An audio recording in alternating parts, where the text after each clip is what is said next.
Welcome to our new podcast channel. Here, we will explore exciting real estate opportunities across Dubai, Abu Dhabi, and other Emirates in the UAE.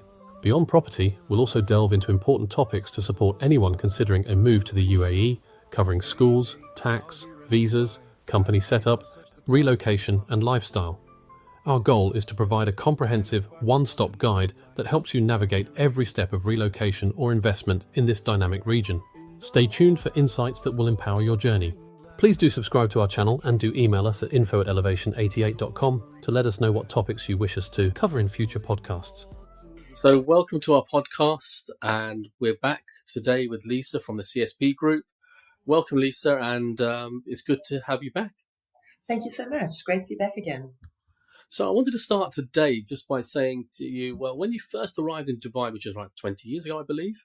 Yeah, that's right. 22 to be exact. And it's through Emirates. So where did they put you when you first landed? So the first accommodation was pretty close to the airport in a community called Al Garhoot. It's right by the airport and the training college now. Obviously, the training college was a lot smaller back in 2003. So I lived in Al Garhoot for probably about a year. There were quite a few crew accommodation buildings in that location. It's really convenient, close to airport, close to training. So really great location. With Emirates, obviously they've got accommodation throughout the city. So I was sharing with a friend a 2-bedroom apartment, and some new crew arrived, and they wanted to do an apartment swap because we had a car. Because at the time, new crew were put into newer buildings further away from, the airport. So it would be a bit of a commute, and also not close to anything they know, and they'd need to get a taxi. So they wanted to do an apartment swap with my friend and I. So we decided, okay, let's move to TCOM, which is now called Barsha Heights.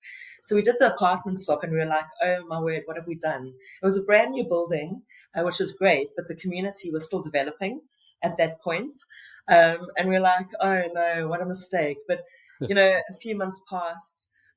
We started loving living in that community, very busy, lots of new developments, close to, amenities, restaurants, supermarkets, not far from the beach. So that was great. And then post that, I took the living out allowance and I moved into an area called Jumeirah Village Triangle, which was also at that point still developing, but it was a community, predominantly villas and townhouses. So a friend and I moved into a villa together, which was great. I had a huge garden. Not living in an apartment anymore was wonderful. You can barbecue, or as the South Africans say, we could braai. Could get some pets because there was a garden now. Just a really pet-friendly, actually very family-focused community. Currently, Jumeirah Village Triangle is also still developing and has got quite a lot of apartment buildings being built there. So now it's sort of a mixed kind of community of apartments, villas, townhouses. There's 2 or 3 schools in the community. And like I said, very pet and family focused. Lots of supermarkets in the community. There's even a mall in the community. So really great. I find that, it's been all about communities now, and and also obviously there's branded residents as well now. Yeah. And I think the whole of Dubai is built on these communities, and I think that's where people want to live.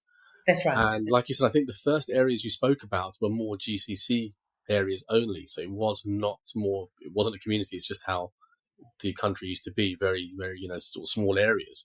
Small areas, and these developments, you talk about JVT and you've got JVC, you've got Arabian Ranches. We could carry on actually, which we will do, I think, over time. And they're all built on these communities, which are great because you go from work, you go to your community, and you feel you're part of something. You've got obviously you've got Arabian Ranches with the golf course, and I'm sure there's Dubai Hills as well and Emirates Hills. We've got the Trump golf course. Oh, yes. Yeah. The Trump name may not be sorry, as highly prevalent as we should, but you got the Trump Towers as well being developed there. But then again, that's just a brand name, so I'm sure he's not going to be living there. So if I don't think everyone loves or hates him, it's irrelevant. So that's good. In Dubai, you just move from one area to the other as you grow or you change. Yeah, I mean, look, obviously, if people come here as singles, they'd probably stay in an apartment, and then as they meet their better half, if they've come over alone, and they end up getting married and have kids, then they'd potentially, move to a villa community, which is more, conducive to having kids and, the white Mm. picket fence. Not that there are any white picket fences in Dubai, but you get the gist of it. Where There is people, actually there's actually white picket fences in on the Palm, on the oh, first well, branch of yes, the I Palm, know that building. Yeah, I know the one you're talking the about. blue and That white one. buildings. Yes, I know exactly the one. So They I were take it they back. yeah Besides they that one, they were built for the social housing villas of yeah, all things really. I couldn't believe it, and I saw them. It just look amazing, really, with their little fences. So it's amazing what you can find. So it's exactly. good to know. I mean, yeah, I mean, like I said, different types of properties there, different communities there, and you mentioned pets. Obviously, some people are thinking about, well, how do they bring pets over? Yeah. Is it suitable for them with the heat? What would you say on that point of view, given that I think you have got a couple of pets yourself? I do. I've got a dog which I adopted 2.5 years ago called Bodhi, and a cat called Henry. He's 7. Um, and yeah, I mean, look, I live in a one-bedroom apartment. Bodhi is pretty big. Um, but he's used to living in an apartment, so that's fine. But I think ideally I would prefer to have a villa where he's got a garden to roam around in. It is relatively easy to bring pets over. Obviously we partner with great pet relocation service providers, so that's usually a smooth journey for your furry friend to be brought over to the UAE. The heat is a problem, but I get up at 4:30 in the morning so that I can walk Bodhi by 5 a.m.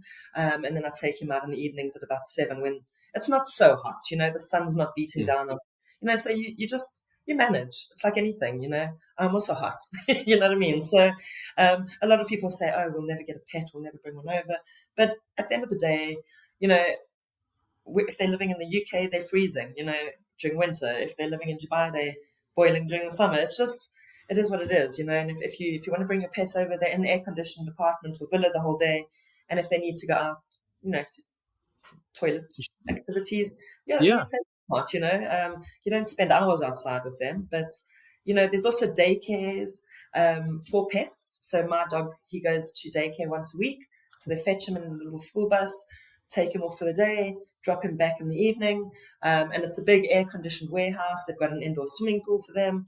So there's lots of facilities available to help mitigate that problem of, oh, it's so hot for pets in the summer, like they can go to school for the day, where they're not running around in the heat, they're running around inside in air conditioning, so there are options.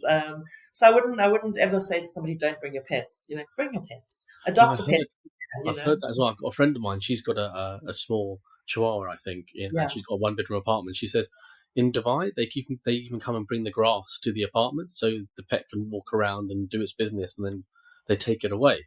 I way, mean, I've never heard of so many facilities. Dubai makes your life easy because everything's driven by apps and the ability for service providers to provide a service. Uh, everything's so easily accessible. I sit on my couch on the weekends and order my groceries for the month, and it gets delivered to my door. It sounds lazy, but I like to be at home. I don't want to go driving around on the weekends. the word lazy was brought about by somebody who didn't have the ability to think about lifestyle or what you're really living for. Yes, Remember, in other countries, everyone has housekeepers, gardeners, cooks, chefs. It's only in certain countries where you're working hard to pay taxes to yeah, the point where all you're doing is working and paying taxes yeah, that you then bring up this concept of laziness. yeah. And I think it's only in certain countries. So I think what Dubai's done and where it's headed is about lifestyle. Everyone's doing what they like, and Yes. they're achieving their dream, like the old American dream. But now it should be called the Dubai dream, I think, because I My think it's an dream, yeah, easier the process. UAE dream. Yeah, Yeah. So great. It's been great talking to you, and hopefully we'll speak to you again soon. 100%. Thanks for having me again. So please do follow, subscribe, and stay tuned for our upcoming episodes and updates as we continue to bring you engaging and informative content.